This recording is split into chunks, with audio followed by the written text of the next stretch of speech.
What's up, Bills Mafia? I'm Fernando Schmude. That's your leading the charge. And today I will be here talking about Bills scrimmage yesterday, talking about training camp, talking about what to expect from this next season. And a great guy will join me, him that roots for the wrong FCB in Europe, unfortunately, but he roots for teams that starts with B as well, like Bills, Botafogo, the biggest American Botafogo fan, and also the wrong FCB in Europe. But it's so good because this FCB now has Lewandowski. They have our former coach as well. So it's all good. Anthony Prohaska from Cover One, welcome, brother, to the show. It's not FC Bayern, but FC Barcelona. I can live with that, brother.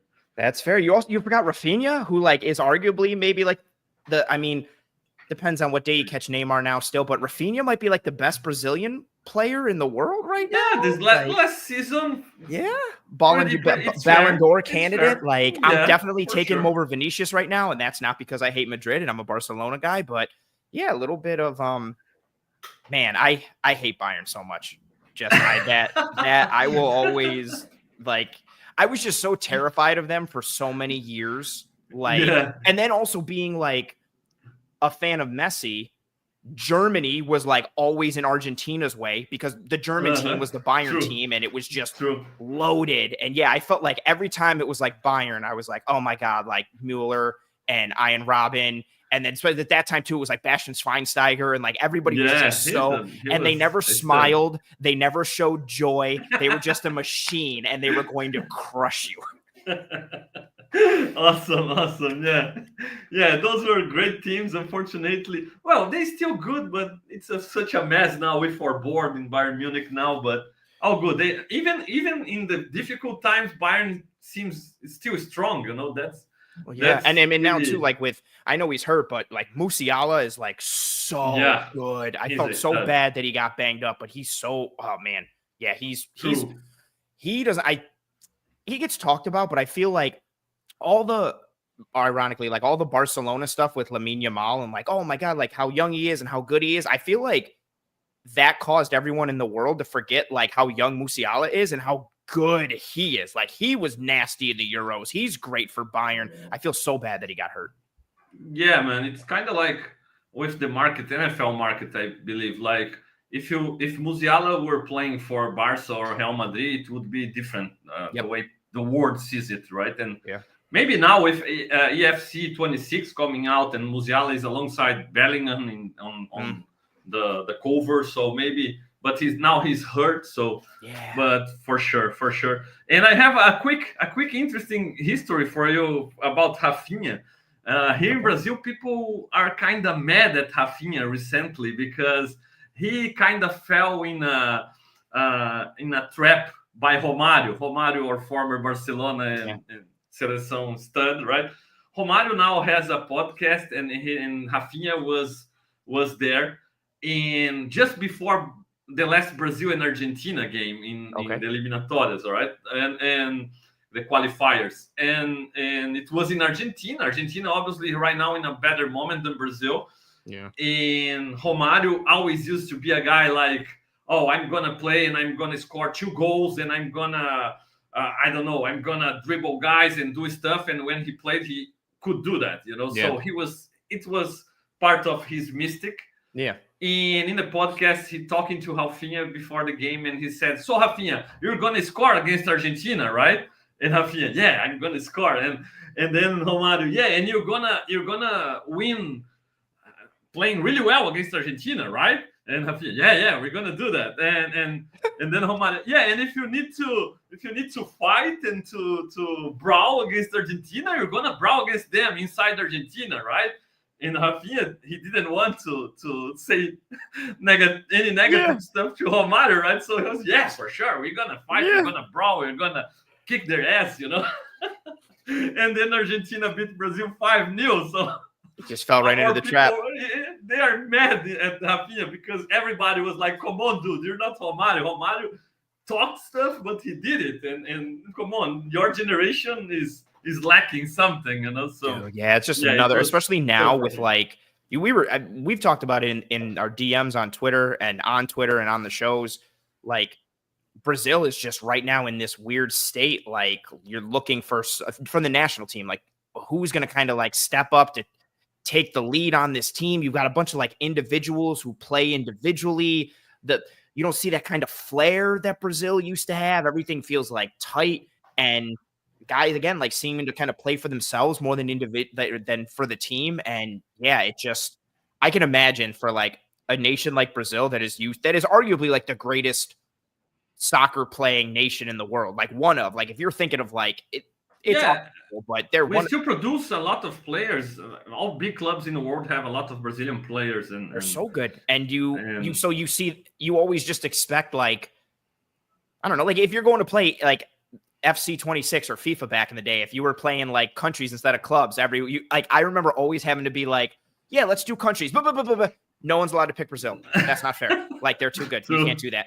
And if you're a Brazilian person, you're used to greatness. And yeah, this team is just kind of fluttering a bit. And so, yeah, I can imagine anything, like if anybody says the wrong thing at the right time, it doesn't deliver. Yeah, man, it just feels like it's just bubbling up. Poor Rafinha.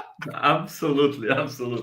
Yeah, he was set in that trap again. And he didn't want to be like, no, Romário, I can tell this, because Romário. Yeah, because what do you do in that situation? Dude. What are you going to be like? I don't know if I'm going to score a goal, or like, I don't know if we're going to fight. Yeah, you just want to be like, yeah, we're going to do all those things. Yeah, and then you get housed. Like, you're trapped. Like, what do you do?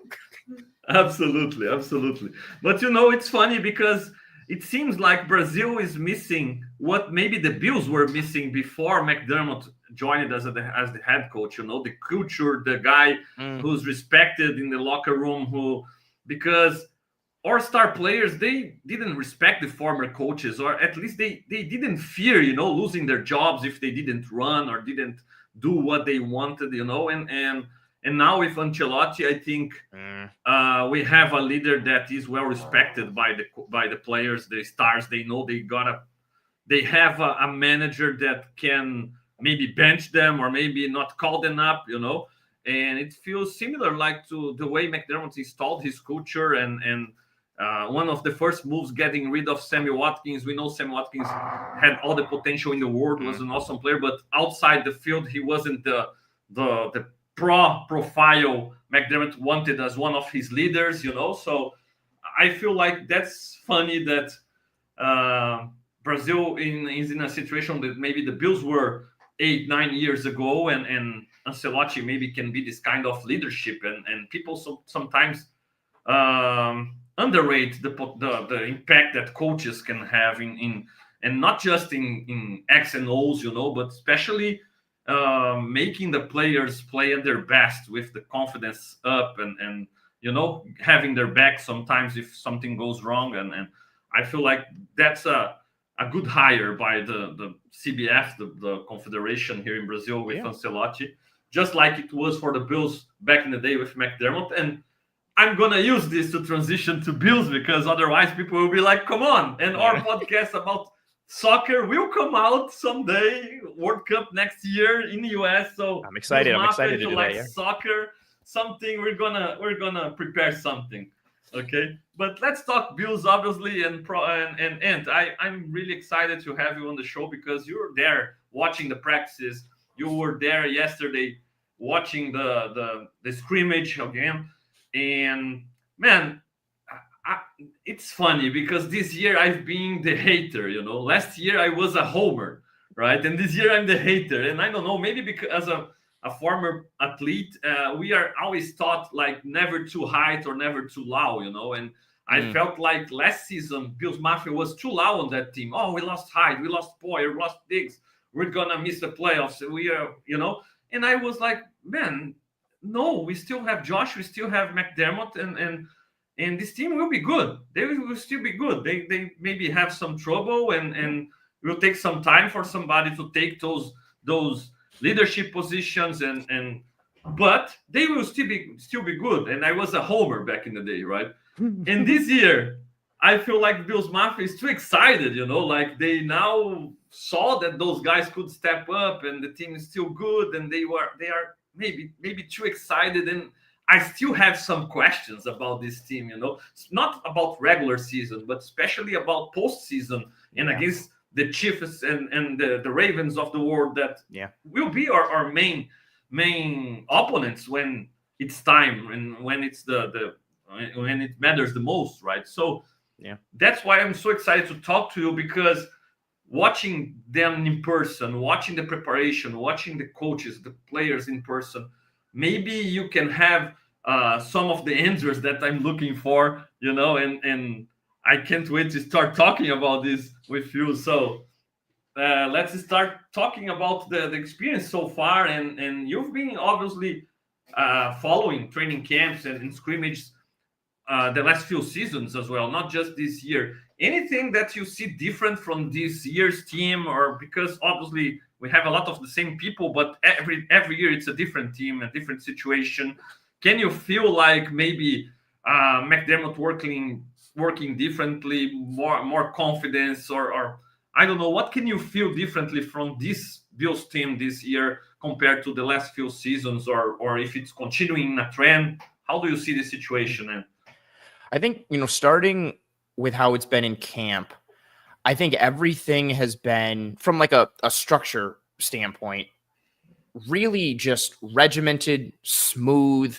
You can tell that at this point, and I know Sean McDermott gets a lot of hate from a lot of the fan base, but you can tell how much of like a well-oiled machine they kind of are, especially at this point. Like, they show up, just the way they move from segments in practice, from individual to team to this drill to that drill. Like, everybody's on the hop, like they're moving fast, they're getting from drill to drill. And then because so much of the team this year is similar to what it was last year, there's not a lot of like talking or instruction that has to happen. Like, you have guys pulling over, people one-on-one, Keon Coleman will get talked to and Josh Palmer gets talked to and some of the newer guys, but it's very much like, hey, everybody's on the same page. We know what we're doing. Yep. Questions, thoughts? Nope. Cool. Let's hit it. And they just go after it. And so it's nice to just see how, and again, this might seem like, oh, what I'm about to say, I feel like might come off as people being like, oh yeah, but that's how it is for everybody, right? And it's not.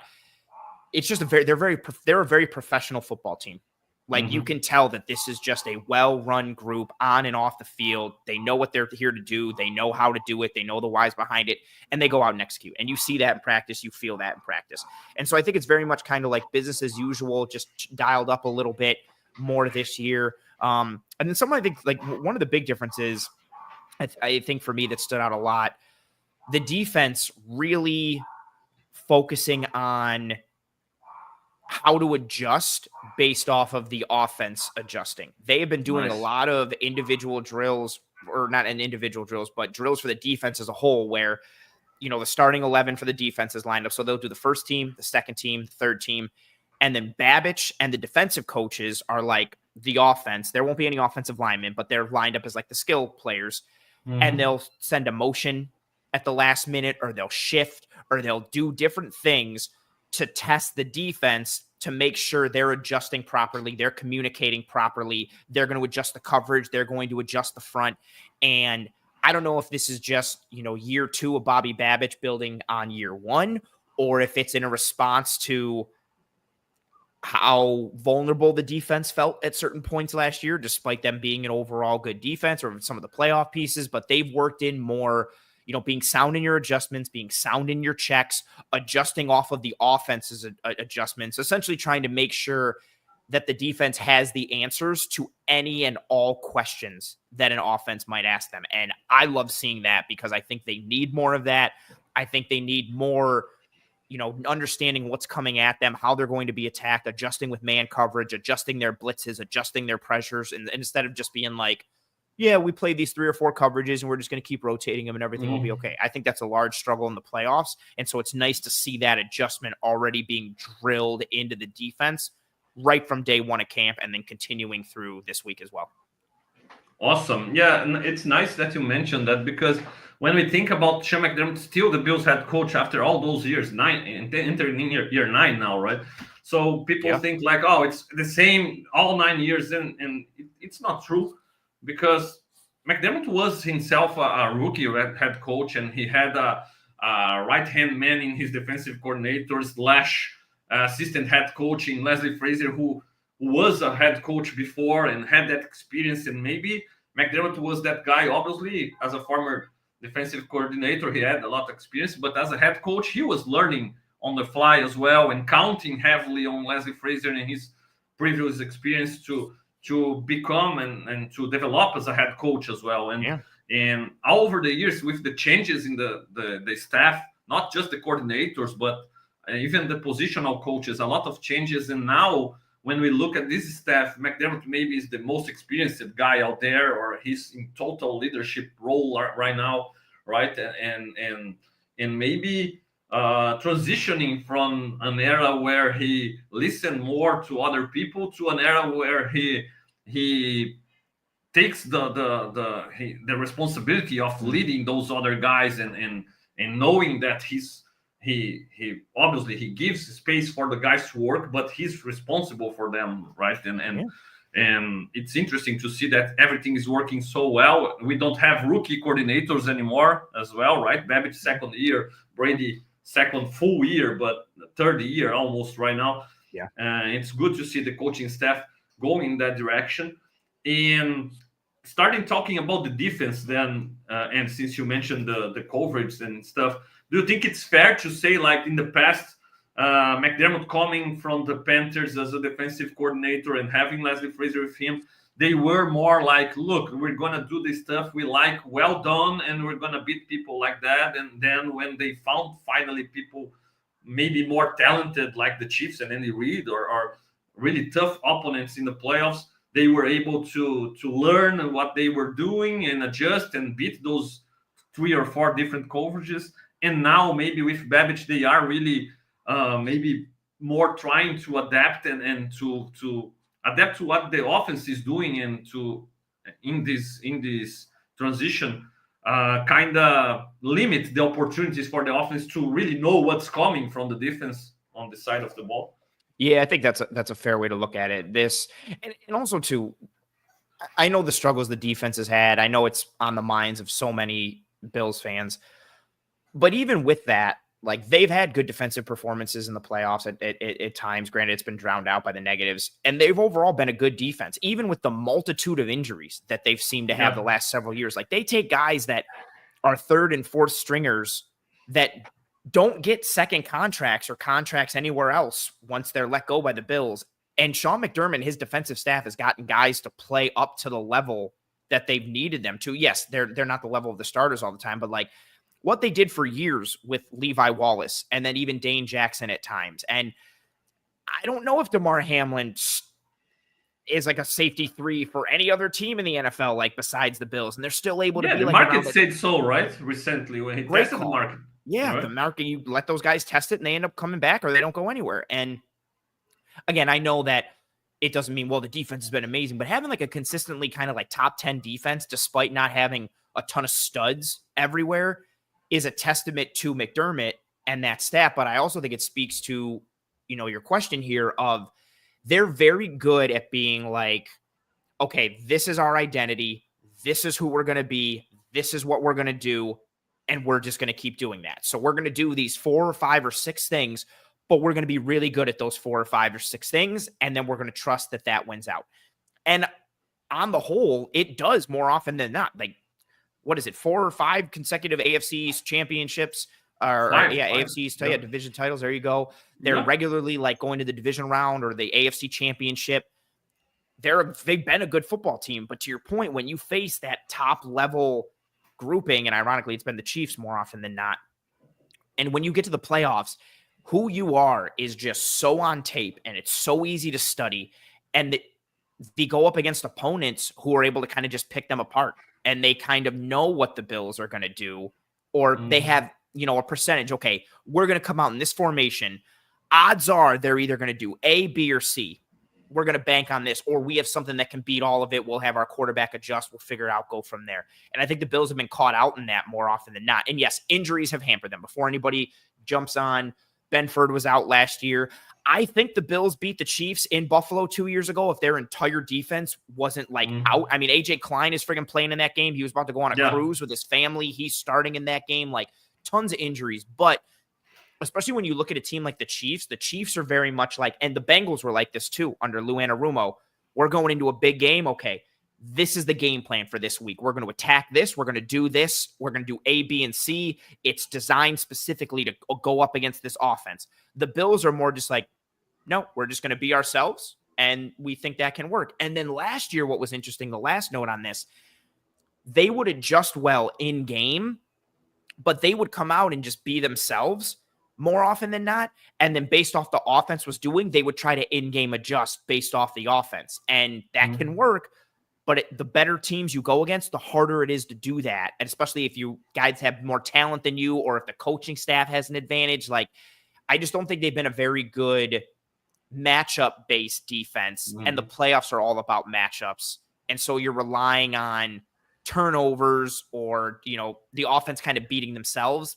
And it's hard to do that against good football teams in the playoffs.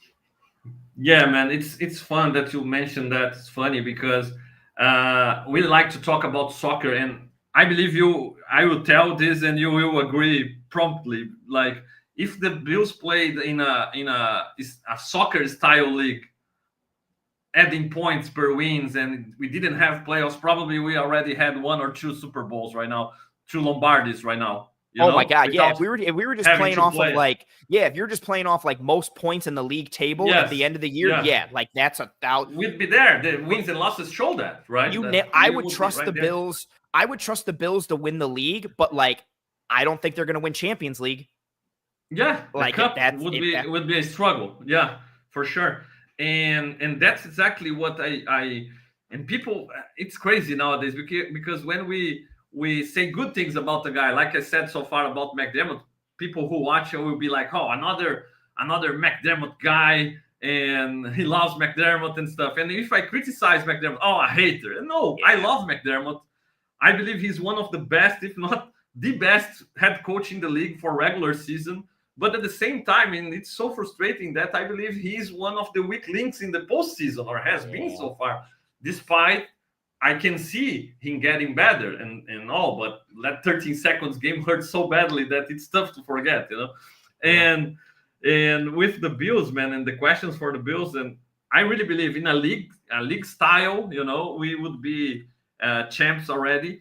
Yeah. But unfortunately, or fortunately, we have the playoffs, and we've got to be good at these kind of matchups as well. And then it's fun. It's nice that you mentioned the Bengals, because the Bengals maybe are what we have to be afraid and avoid, because they were there in the Super Bowl. They are good in a matchup style. Wow. I think no team in the league would like to take the Bengals in the playoffs. They are dangerous.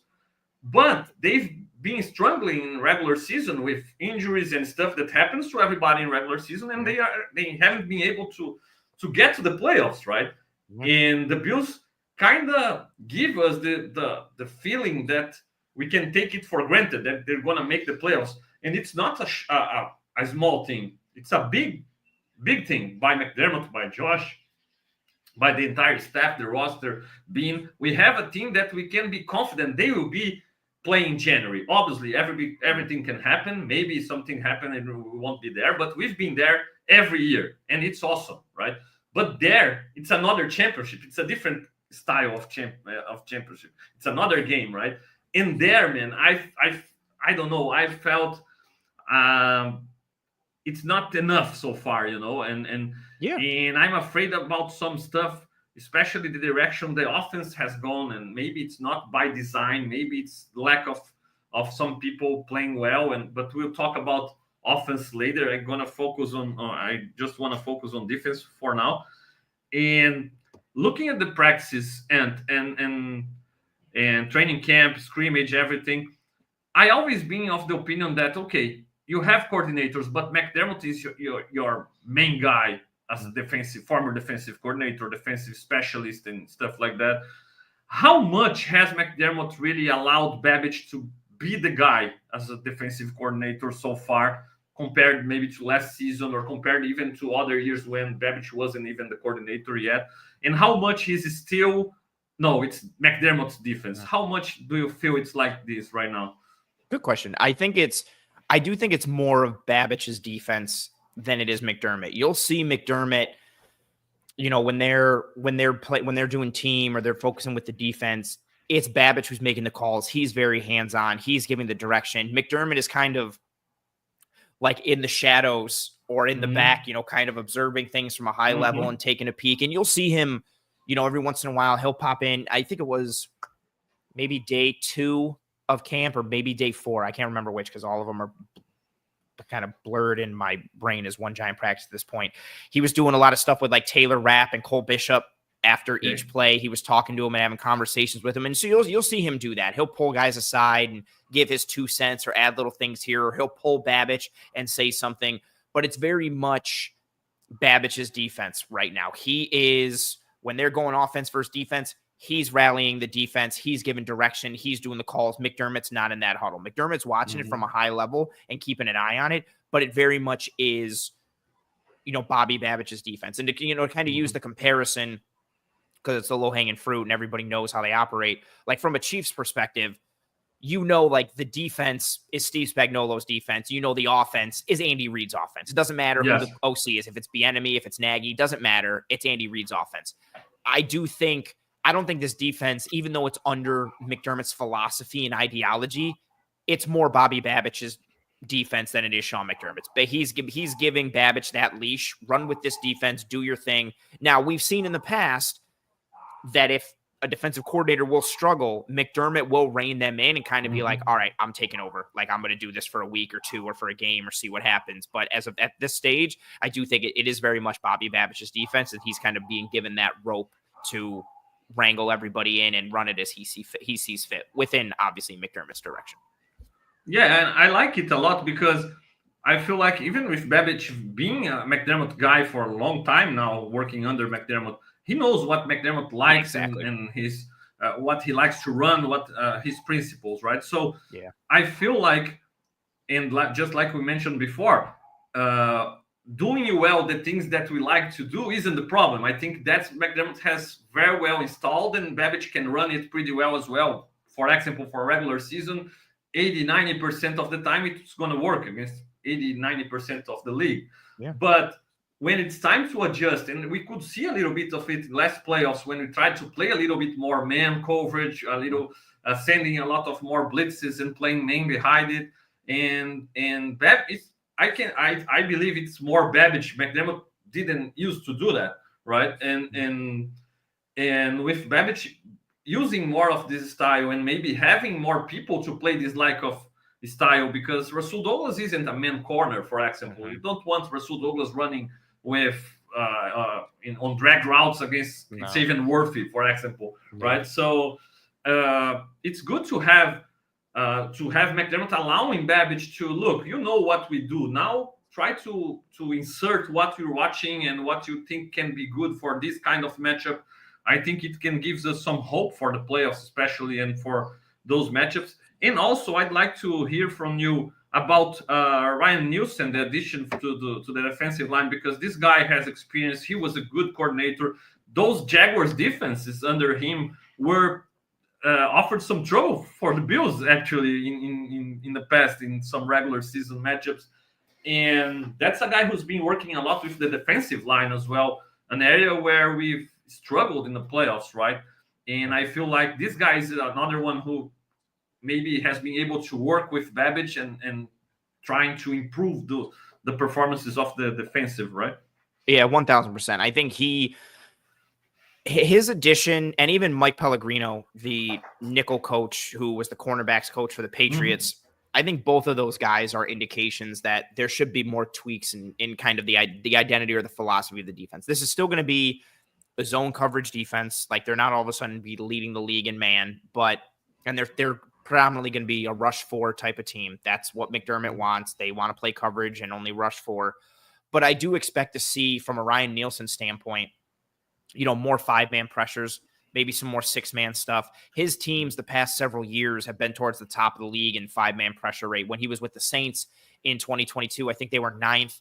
And then the Falcons in 2023, when he was their DC, they were 3rd. And then the Jags were 3rd as well. And then also within those Falcons and Jags years, you have corners near the top of the league in press. So he wants to play press on the outside. He wants to run 5-man pressures and attack, and then he'll work in some simulated pressures and some creeper pressures where you're still rushing 4, but you're bringing a non-traditional rusher and dropping a traditional rusher into coverage. So essentially, you're going to blitz a linebacker, you'll drop a defensive end or a defensive tackle, but you're still rushing 4.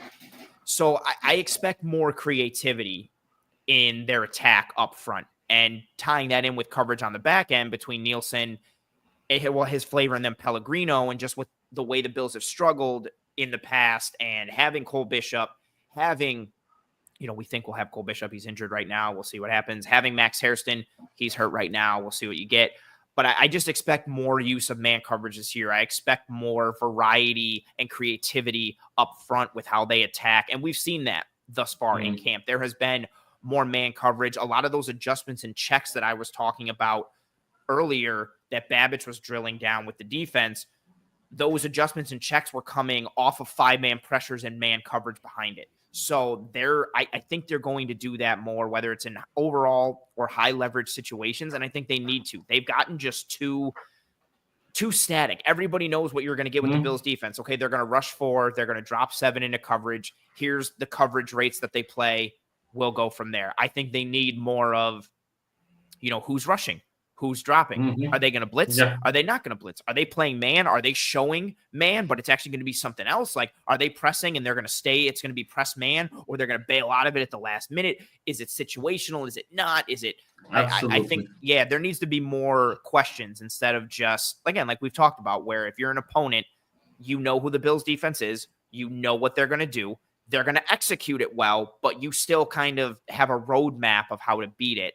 And I think the Bills defense needs to change that roadmap, and adding Nielsen, even adding Pellegrino. I think that goes to McDermott and Babich realizing, okay, we need to kind of tweak some things. We need to change some things. And then you add it with the players that they brought in this offseason in the draft and free agency. And so I do expect Nielsen's influence to be felt come regular season. I think we've started to see it already, just with how many 5-man pressures they're drilling and where it's coming from. Sometimes it's a linebacker, sometimes it's a safety, sometimes it's Taron Johnson or the slot, or again, sometimes it's a simulated or a creeper or a fire zone type of pressure. And I think that's the type of defense I think they need to do way more of it than I think they're gonna, but it's good just to see the sprinklings of it. I think that's the type of defense you need to be. You need to be more of a matchup, creativity kind of defense come playoff time. So it's exciting to see that already.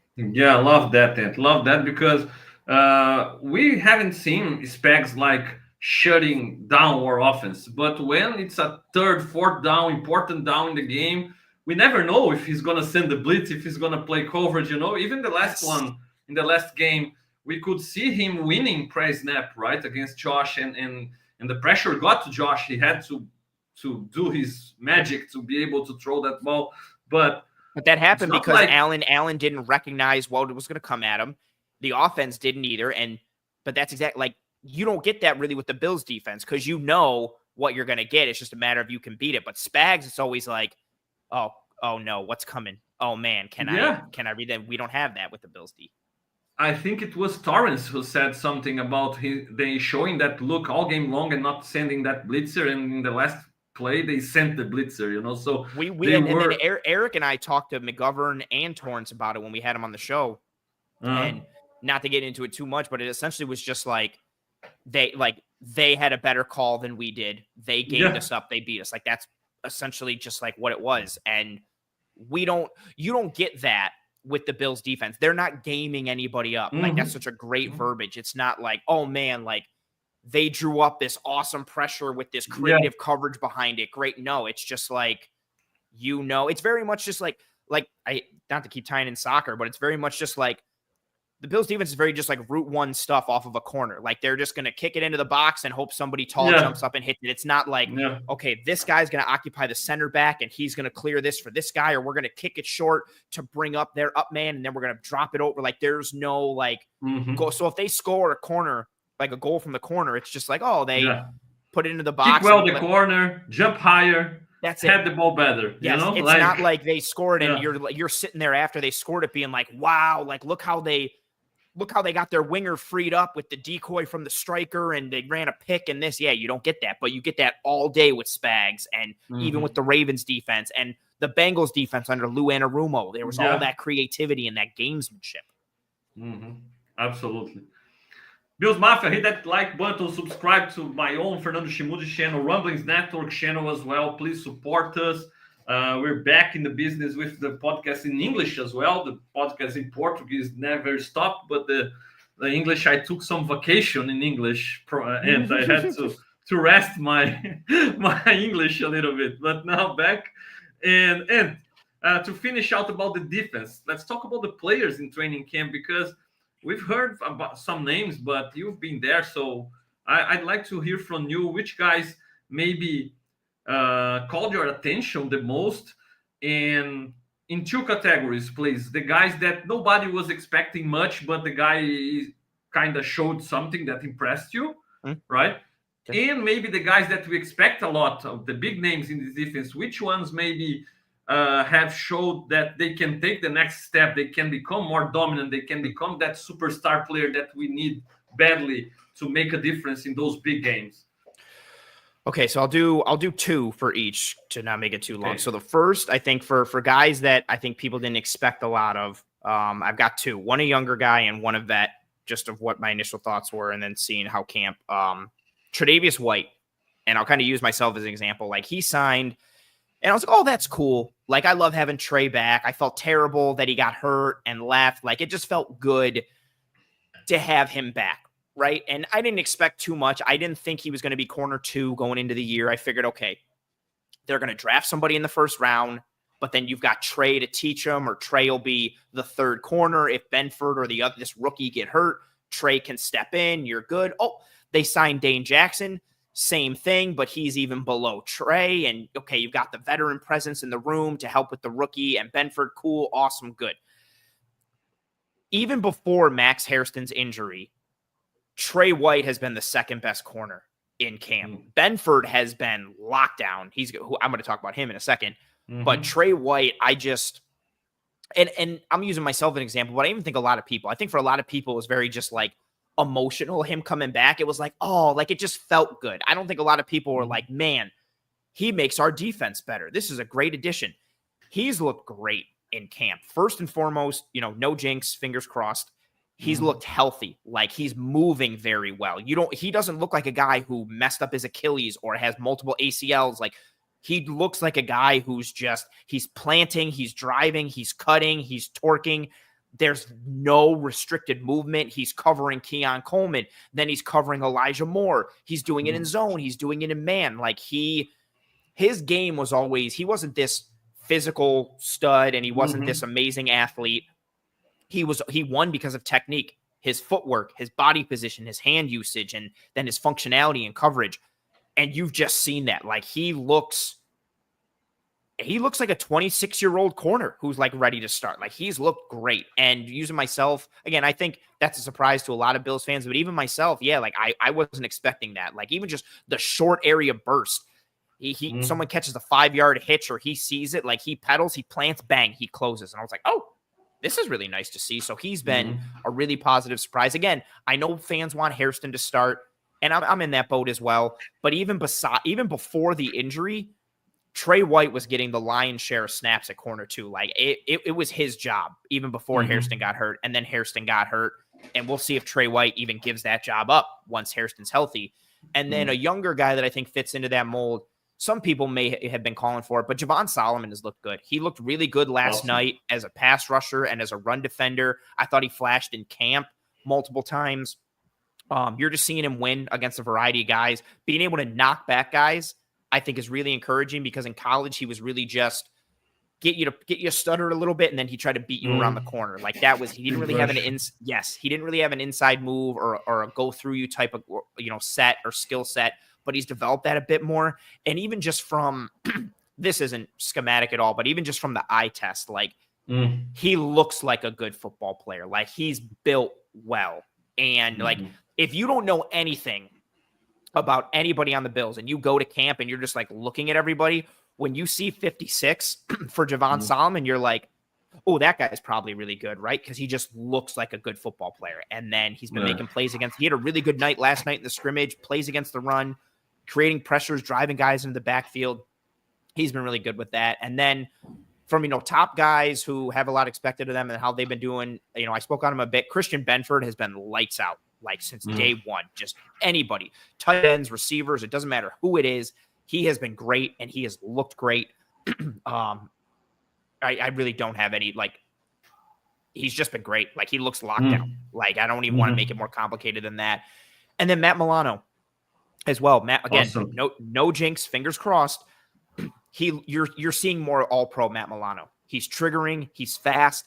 He's not wearing braces or sleeves. You can tell he's not worried about my elbow or my knee. He's playing fast. He's reading. He's playing physical. I'm very excited for what he can be, because the only thing that's gotten in his way have been the injuries. He doesn't look like a guy who's showing wear and tear or mileage on the tires. He looks like all-pro Matt Milano so far in camp, and that is extremely exciting. Yeah, man, it's so good to hear, especially in those injury situations, because, man, injuries are so frustrating. And when your mind thinks something and your body can't do that, it's the worst feeling ever for an athlete, and to have those guys back at this level where they can really just play and don't think about their bodies, it's awesome to hear about it. And just like last season, we had Von Miller coming the second year, removed from the injury, and he was better than the year before, way better. Maybe he wasn't the Von Miller everybody wanted, but he was way better than the year before. If you can have that with Trey and with Milano, it's awesome for this defense, right? Absolutely. And Solomon, man, I'm happy to hear about it, because that's one of my favorite guys, late round guys. And Solomon just looks like that guy that has a knack for getting to the quarterback and sacking the quarterback, right? He had few opportunities last year, but he could sack the quarterback, actually. And on the other hand, we had some guys who are really talented. They can get there, they can pressure, but they can't finish and can't have sacks. And it seems Solomon is the opposite. He can get there and finish the job. So I hope he really can get better against the run, especially. I think it was an area of concern last year.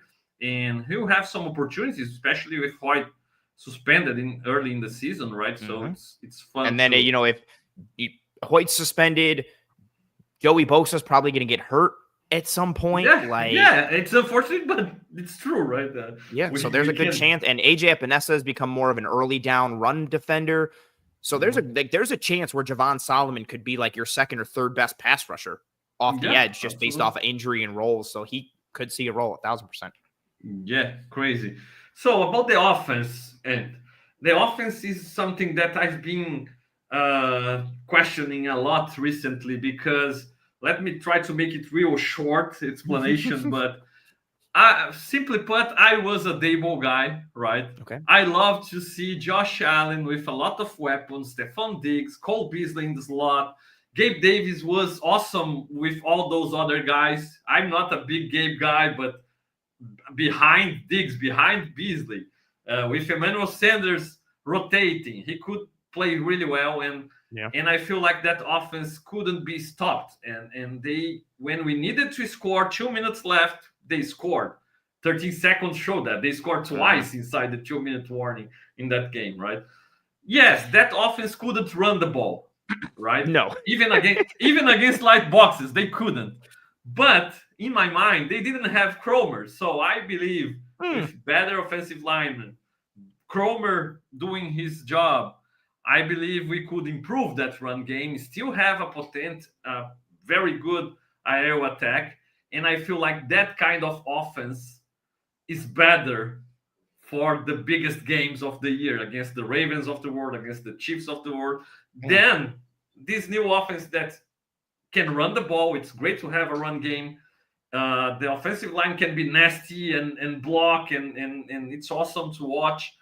But I feel like when we really needed to throw the ball, when people stopped our run game or made it more difficult, like the Ravens in the second half, or like the Chiefs, Josh couldn't make it look that easy as he made in the past, and maybe because he doesn't have the same kind of weapons he had in the past, or maybe because of schemes, aerial schemes, and you know more than me about that, and you watch a lot of film about that. You and Eric do a great job about it. I want to believe it's lack of weapons, and maybe this year, if Palmer works, I'm not a big Palmer fan. I wasn't with the Chargers already. I when every time I watched him playing, I felt, when you watch it, and okay, he's good, but he could have been a little bit better. He could have this guy. He could have shaken him off or broke that tackle, or this catch he could have made it.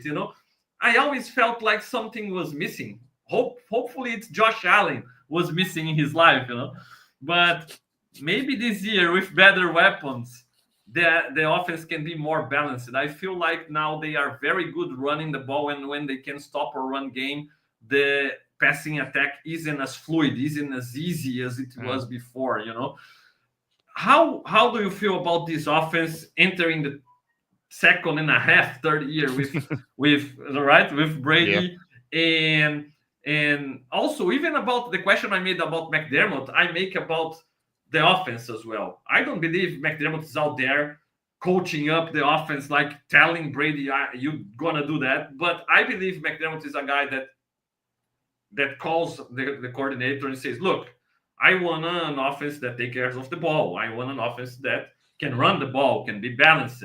I want an offense, it can protect my quarterback, don't put too much on his plate," something like that, because the head coach, at the end of the day, the game plan goes through him, right? You can't, as a coordinator, some people think, no, go there and do whatever you want. Man, the head coach will fire you. You can't do that.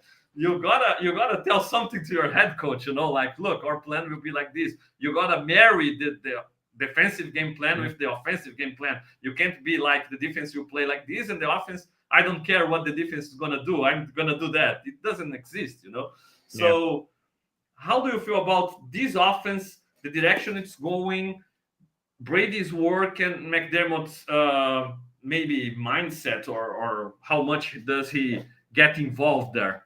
Sure. I think so.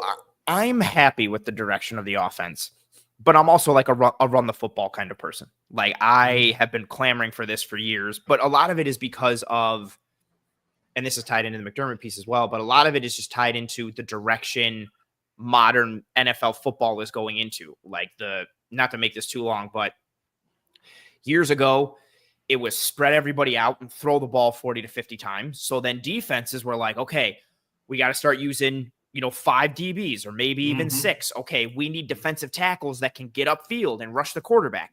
And they adjusted. They started playing more 2-high coverages, and what everybody heard, right? You're putting a cap on the offense, explosives are down, all this stuff. So offenses were like, oh, okay, like, you got lighter on defense. You're using smaller bodies. Your primary thing is to stop the pass.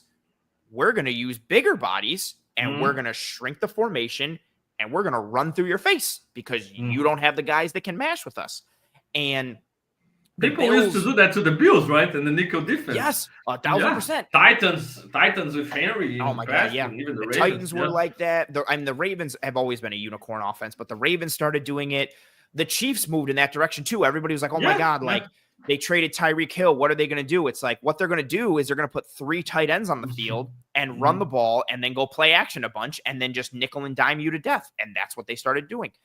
And so I think that's very much the direction football is moved in. And the Bills took advantage of that, right? We saw it last year. Like, the whole idea was bigger bodied wide receivers and athletic tight ends like Knox and Kincaid, and even Morris to a degree. But everybody was, the idea is to be a threat as a blocker or a threat as a pass catcher. So as a defense, you don't know, is the pass coming? Is the run coming? Like, is it going to be play action? What are we going to do? The whole idea is to access as much of the play calling menu without having to turn the page. And I think the Bills offense is built for that. I like that. I like that the run game is the foundation. But I said all through last year, I've said through the offseason, and you noted it now, I think the in-structure pass game struggled more than people realize. A lot of the Bills' most successful passes were Allen dropping back to pass, escaping the pocket, and then finding somebody off script. The in-structure pass game was not great. It was part of the reason why I wanted more play action, because they were struggling deep and the in-structure pass game was struggling. So I was like, okay, use the run game, suck in defenders, create some more separation and with play action and use the play action.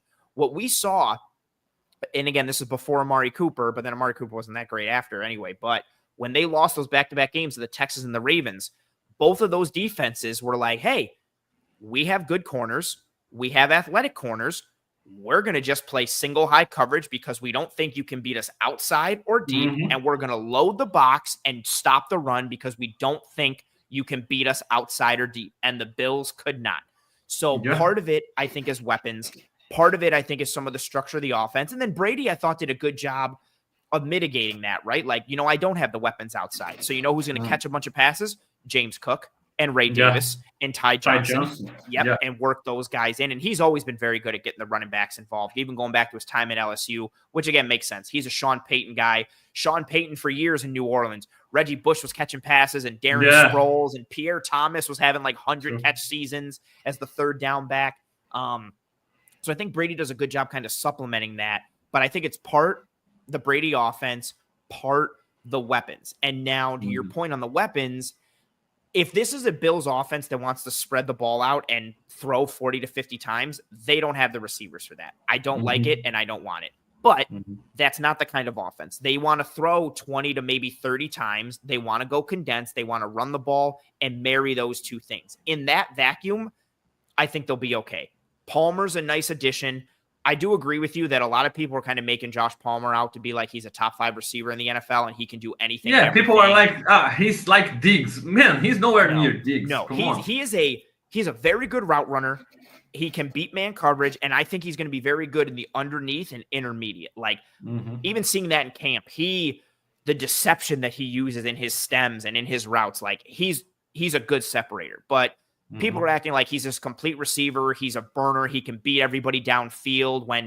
When he does win downfield, it's more due to the route deception and the stem work and the play call than it is him just beating somebody. People love to throw out like, oh, look at his numbers deep last year. And then like, they don't look at the tape and see that like 3 of the big catches were just blown coverages. Like one for Denzel. Yes. He's been good at contested ones, right? Yes. And so I like him as an addition. I don't necessarily think he's a true number 1. I don't think the Bills have a true number 1. I think you're hoping Keon Coleman takes a jump. Shakir is awesome in the role that he's in, but you're hoping for the pass game. Kincaid stays healthy. Keon makes a jump. And then I think everybody is kind of good in their role. I think they have a basketball lineup at wide receiver. Yeah. You've got a point guard, a 2 guard, a small forward, power forward, center. Cool. I like that. I don't think they have a true 1, but I think the way the room is built can complement one another. And I think it works because they're a run first, condensed formation type of team. Then the last piece that you mentioned with McDermott, I do think in an ideal world for McDermott, I do think he prefers to run the ball over passing it. But what's tough to kind of know now is, again, like the meta for like how offenses want to be is to run the ball and go condensed and use bigger bodies. Like receivers like Mac Hollins are the thing now. Like Josh Reynolds, Mac Hollins, even like Keon Coleman, bigger bodied guys who can insert and block linebackers or safeties or nickels, but still catch the ball. So that's very much like an offense that Sean McDermott wants, but it's also the offense that the Bills should be running now.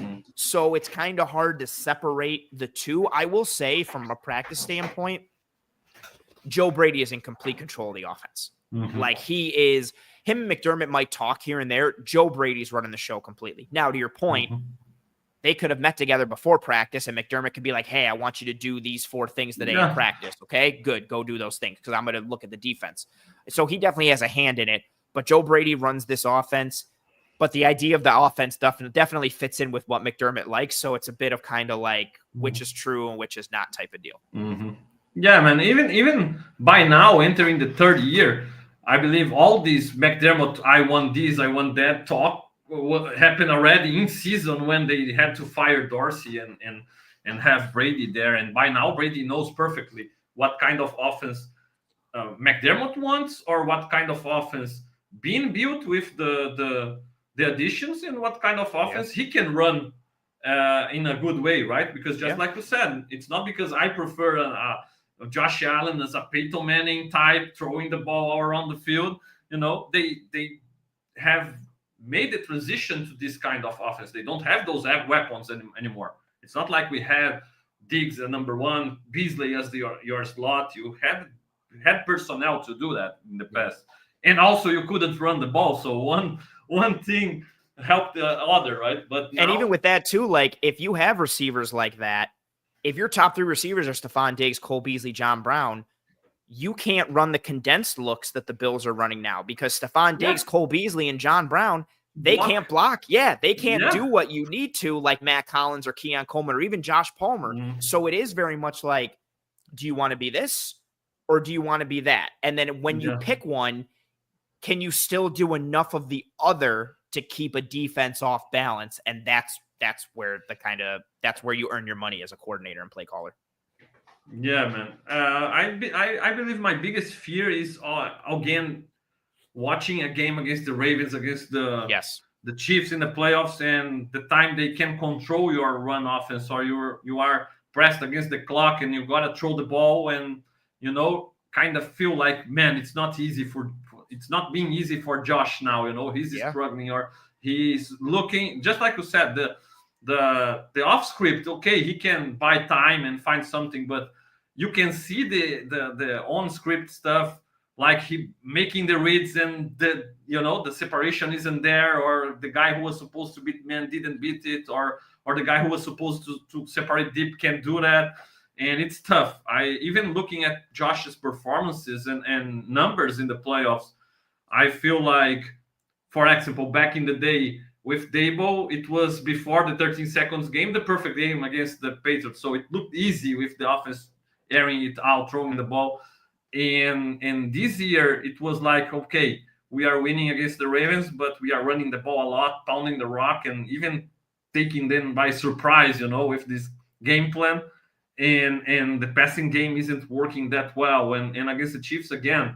So that's what makes me a little bit afraid. But I believe if being really invested a lot in Palmer, if he works, just like you said, we'll have a guy in that role to make things easier against man, separate on short and intermediate routes, right? And especially Keon taking a step forward. We know post-injury he wasn't the same, and now with an entire offseason.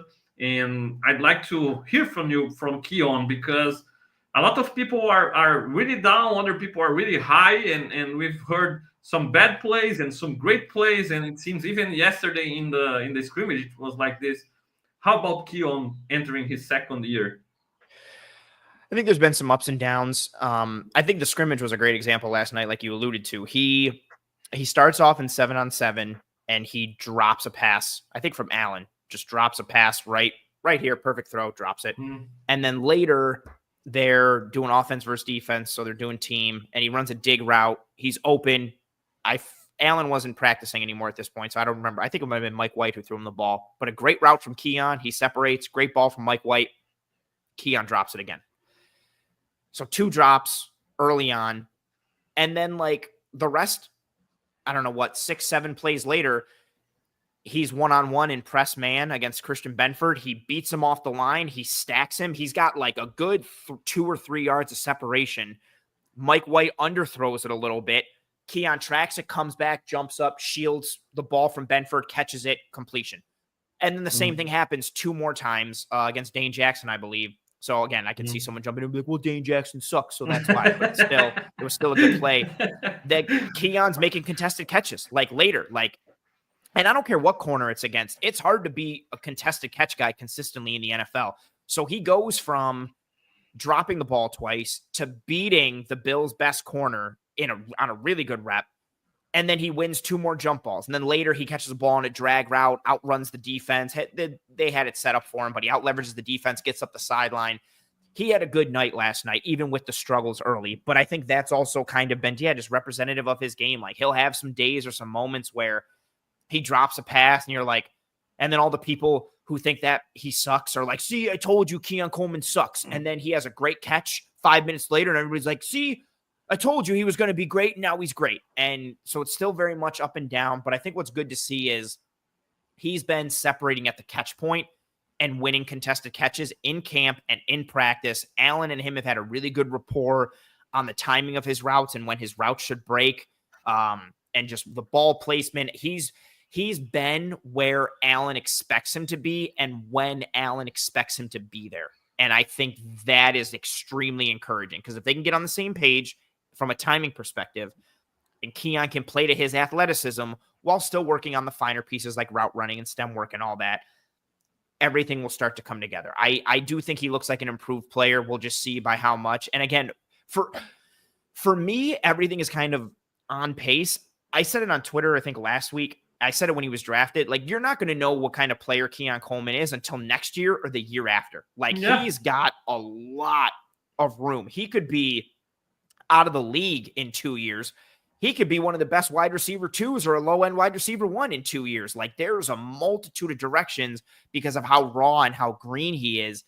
And you got to let that guy develop a little bit. Like, anything that he did at the end of last year, positive or negative, I wasn't going to be like, okay, that's who he's going to be. And even at the end of this year, if he has 90 catches for 1,000 yards this year, I'm still going to be like, well, let's see what he does in year 3. If he has 30 catches for 300 yards, I'm going to be like, okay, let's see what happens in year 3. There's a lot of possibility, both good and bad, with him. And everybody just seems to be overreacting to anything positive or negative he does. We got to let him kind of build and go from there. And I think he's shown improvement, which is encouraging. Yeah, and the good thing with him is that he has the body type, the skill set to kind of do the role that Hollins did so well last season. Blocking, right? He's afraid of blocking. He loves doing so, actually, throwing people and getting on their Curtis face. Samuel being hurt in camp this year, Samuel being banged up, and even Elijah Moore being banged up, Keon has been getting a ton of reps with the ones. It's really been Palmer and Keon and Shakir. So Keon's getting a ton of learning and time on task, because a lot of the other guys higher on the depth chart have been hurt. And then Shavers was hurt at one point. So he's getting a lot of snaps to continue get better. Sorry, I just wanted to add that. Awesome. Man, I always fail miserably trying to make it not too long when we are here, because the talk is so good. It's my fault. I talk a lot. No. We always talk I soccer. love it. We always talk soccer for the first 15 or 20 minutes. It's just hard. Bro, I have 2 more. Sorry, but I have 2 more. Care. I have to ask. Okay. So first one, talking still about wide receivers. Okay. I love the basketball analogy you do about the group, and I feel like, okay, the Bills have the contested catch guy and big guy in Coleman, the guy who can also do the dirty job like Hollins, block and maybe run some big plays, and Coleman even offers some yard after catch. I think the Bills are trying to use it more from what I've been able to see from the practices. They have the yak guy with Shakir in the slot as well. They have maybe the separator now in Palmer, and even maybe Elijah Moore. What I'm still missing is that deep threat guy, the John Brown guy, the Robert Foster of the world. Even. Oh, Robert Foster. He could separate deep, right? And Josh and him. I'm still, to this day, he looked good that first year. He got hurt in camp that offseason. I will still contend to this day, if he doesn't get hurt, I think he would have been a solid player for that team. Man. He had great chemistry with Josh, the deep balls. Josh used it to miss a lot of deep passes, but not with Foster, And so, and even going back to, because I tend to, when I talk to my Brazilian audience here, I tend to make comparisons sometimes with McDermott's days in Carolina, and going back them, they had Ken Newton, they had the big body in Kelvin Benjamin, and even Devin Funchess was drafted in the second round, big guy, similar to at least in body size to Coleman. They had Ted Ginn Jr., who was big time player for Cam Newton down the field, right? And they had the mismatch tight end Greg Olsen. Kincaid obviously was drafted to be this kind of mismatch, and we hope he can in this third season. But where is our Ted Ginn Jr. or who can be this guy? Because, Elijah Moore has the speed, but he's never been that specialist going deep. And even Curtis Samuel has some speed as well, but also not this kind of deep threat. Do you think they still are trying to find this kind of guy, or they don't care much about it, or they believe Keon with his size can be this deep threat? What do you think about it? I do have that concern for this offense. I still think like the vertical presence and the speed element downfield is something that's lacking. And you hit for a lot of it, right? Like I think people see Curtis Samuel's 40 time and think, oh, he must be like a burner. Yeah. And he's not slow, but I don't think he plays as fast as that like time speed indicates. Like he's not just blazing speed and getting by everybody. And even if he does, not to be mean, like, but he gets hurt all the time. And so you can't rely on him to consistently be out there. Elijah Moore has some speed, but I think it's more burst than it is straight line. Let me beat somebody out of the blocks. And even with him, you're hoping that, having a better quarterback or better, offense will kind of be able to tap into him, but you're still looking at him right now as like wide receiver 5, maybe wide receiver 4. So he's kind of the bottom of the depth chart. Keon isn't a burner, and Palmer can win vertical, but isn't a burner as well. My biggest issue, I think you have some speed elements in the offense potentially at receiver with Moore, with Samuel, even Shakir to a degree, but I don't think you have that at the top of the depth chart. Like the guys are going to be out there consistently. In an ideal world for the Bills, I think your top 3 snap getters at wide receiver are going to be Palmer, Coleman, and Shakir. Not in that order, but just those 3 guys. Yeah. Palmer isn't a burner. Coleman isn't a burner. Shakir isn't a burner. So I wish somebody at that top level was that deep threat and had more of that presence. Like, again, not to go through it, but Stephon Diggs, like, he could beat you anywhere. He could route you up off the line, beat you underneath, intermediate, or he could beat you vertical. And before anybody jumps in and be like, yeah, but he dropped that pass against the Chiefs that time in the division round. Cool. Allen missed like 75 throws to him during that regular season where Diggs was wide open deep, and Allen either overthrew him or underthrew him. So Diggs could still win vertical. But that was that example, like that true number 1 who could do anything and everything at any moment. I do share that sentiment, and I worry about that because if those guys can't threaten deep, even when they're in those condensed formations or those looks, good defenses in general, or even ones that have more athletic corners, they're just going to come up and be like, we're not scared of you beating us deep. So we're going to play press, or we're going to play off, and we're going to strike on the intermediate and the underneath because we're not scared of you beating us downfield. And that's what happened against the Texans. That's what happened against the Ravens. And the one thing that can mess up the run game for the Bills is if defenses aren't threatened at all by the pass. And so they just load the box with numbers and go, you know what? You're not going to run the ball against us. If your guys outside beat us, cool. But you got to prove that they can beat us first. And I still need to see that before I'm fully confident in it. And so, yeah, I think that's a fair point. I think the vertical presence isn't necessarily there in the receiver room, and I don't think it's there towards the top of the depth chart as much as I would like it to be. Yeah, I don't want to mention him because he's still available, but that guy, who catches like this, he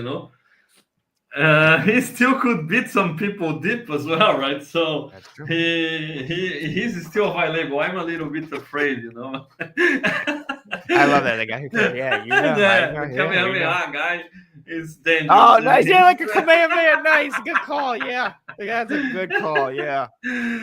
Ed, to close it out, man, the same question I did about the defensive guys, the offensive guys. To close it out, 4 guys that have been really good or surprising this camp, maybe 2 young guys, 2 guys that we didn't expect much and are surprising, and 2 guys maybe more experienced and maybe ready to take the next step to become a difference maker, to be that guy that Josh can count on a 4th and 10, 3rd and 5, and he can trust this guy, maybe, or even the run game, obviously.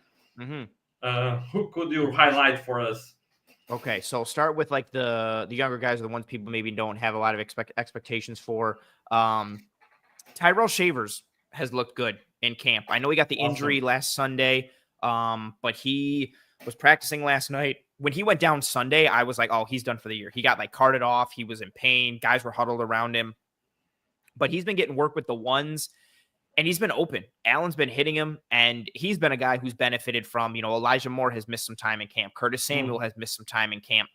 And Palmer's missed some time at different points. Shavers, I think, has been a benefactor of that. And I think he has some speed and some size. Maybe he can surprise people downfield as well. Yeah, he's got an interesting combination. Like, he's got some length, he's got some height, he's got some frame, he's got some speed. He's not a bad route runner. Like, he's got some flexibility to him. So he's flashed at times, which I thought was nice. And then Jackson Hawes. the rookie tight end from Georgia Tech. I think people know what he is as a run blocker. So, and that's been as advertised. Go ahead. Sorry for interrupt, but you don't need to explain Jackson House to the Brazilian audience because he's the favorite Bill in Brazil.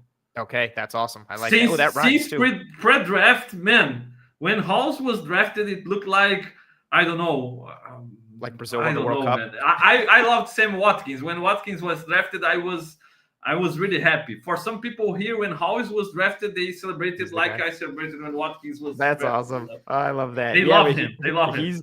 He's been good as a blocker, as advertised, right?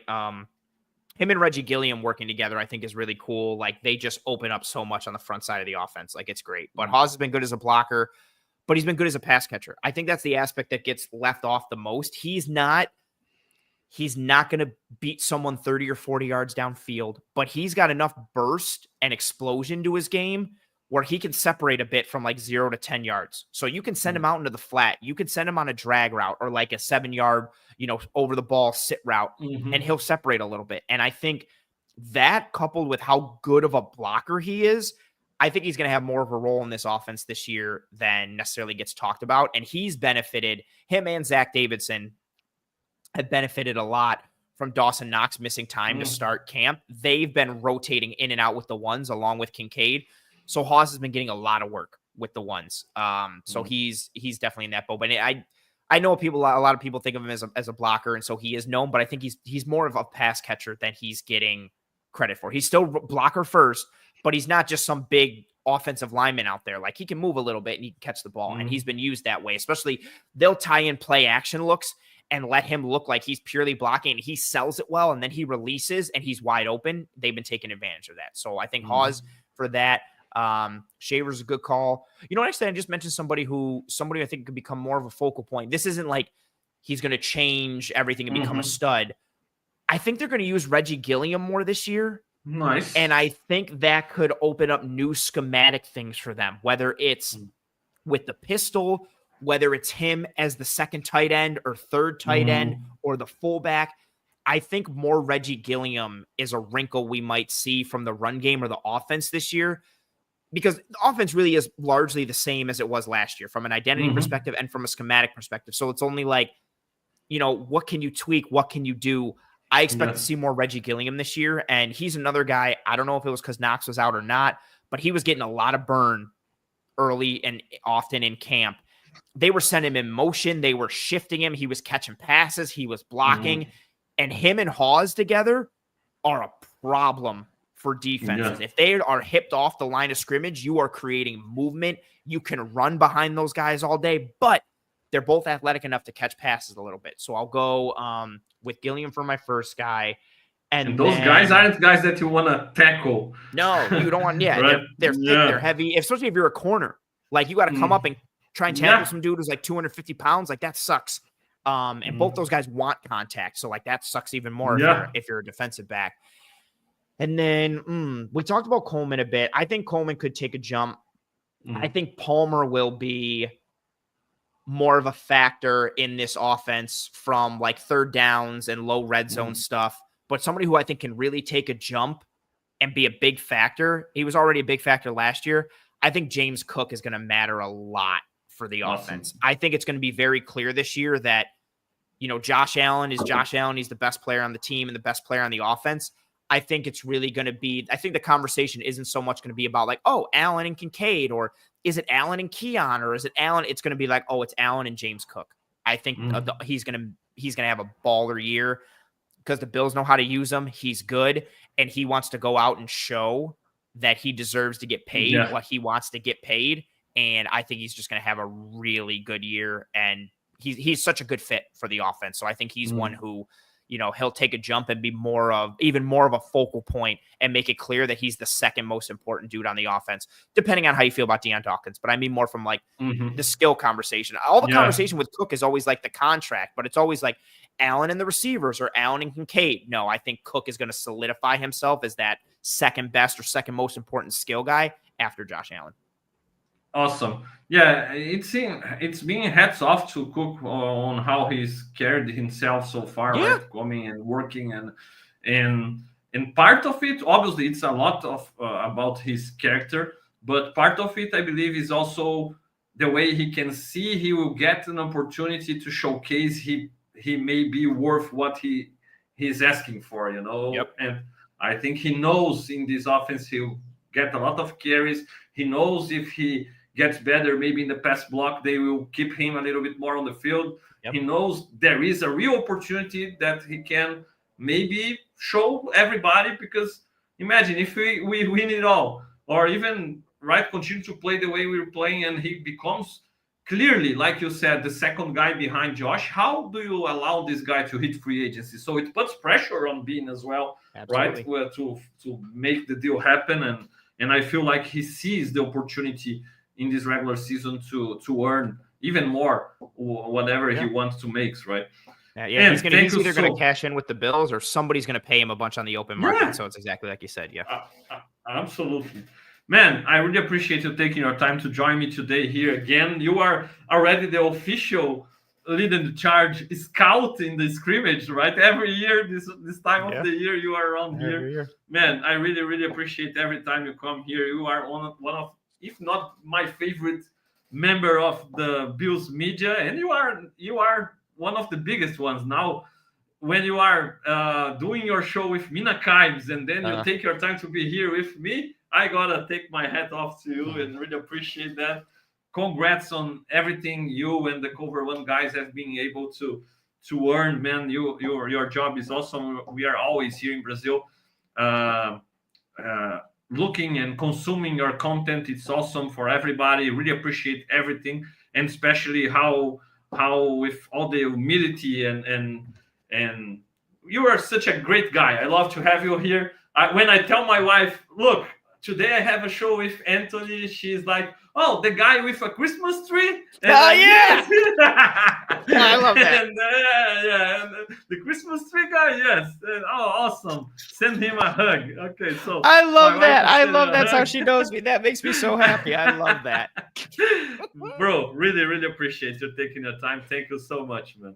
No, of course. You and I have been doing this for a while together, and I appreciate you as a person. And you know, we DM a bunch about football, but soccer and everything. So yeah, I appreciate the hell out of you. And like I say every time I'm on the show, anytime you want me, you got me. We tried to link up a couple weeks ago. We couldn't make it happen, so I wanted to make sure we did it today. And yeah, I always have time for you. You're awesome. I love talking ball with you and being out here for the Brazil audience and doing all these different things. So yeah, thank you so much for having me. Anytime you want me, you got me. I had a great time. Thank you as always.